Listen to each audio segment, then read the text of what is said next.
આખી ઘટના બાબતે મેં એ વાત કરી કે અત્યાર સુધી હું હેરાન થતી હતી, આ લોકો મને જે હેરાન કરતા હતા, જે મને ત્રાસ આપીને મને ખોટું બોલવા મજબૂર કરતા હતા.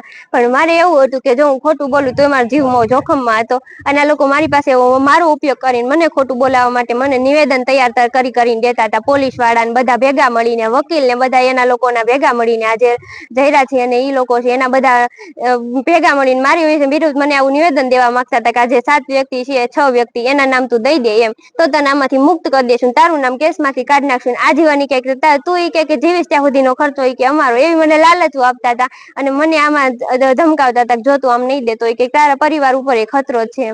તો મેં કીધું કે વાંધો નહીં, તો હું આ નિવેદન દઈ દઈશ એમ હું તૈયાર. ત્યારે મેં ના પાડેલી હતી કે હું નિવેદન દેવા તૈયાર થઈશ એમ, પણ હું કોઈના નામ નહીં લઉં, કે હું જે સાચું છે એ નિવેદન દઈશ હું કોર્ટ સમક્ષ, ખોટું નિવેદન હું નહીં દઉં. તો એને કીધું કે નહીં, એ રીતનું નિવેદન નથી દેવાનું. પછી એને મને હાથે તૈયાર કરીને નિવેદન દીધું, અને એ નિવેદન મને દેવા માટે મજબૂર કરતા હતા. જયારે મેં નિવેદન અત્યારે ન આપ્યું અને મેં જે હકીકત હતી એ કોર્ટ સમક્ષ અત્યારે રજૂ કરી દીધી છે, તો હજી મારો પરિવાર છે એની ઉપર એટલો ખતરો છે કે આ લોકોની ગાડીઓ વારંવાર ત્યાં પોગી જાય છે અને હેરાન કરે એટલી હદે કે મારા પપ્પાને આ નથી જીવવા દેવાના, નથી અમારા પરિવારને જીવવા દેવાના. એનો એટલો ત્રાસ છે અમારી ઉપર.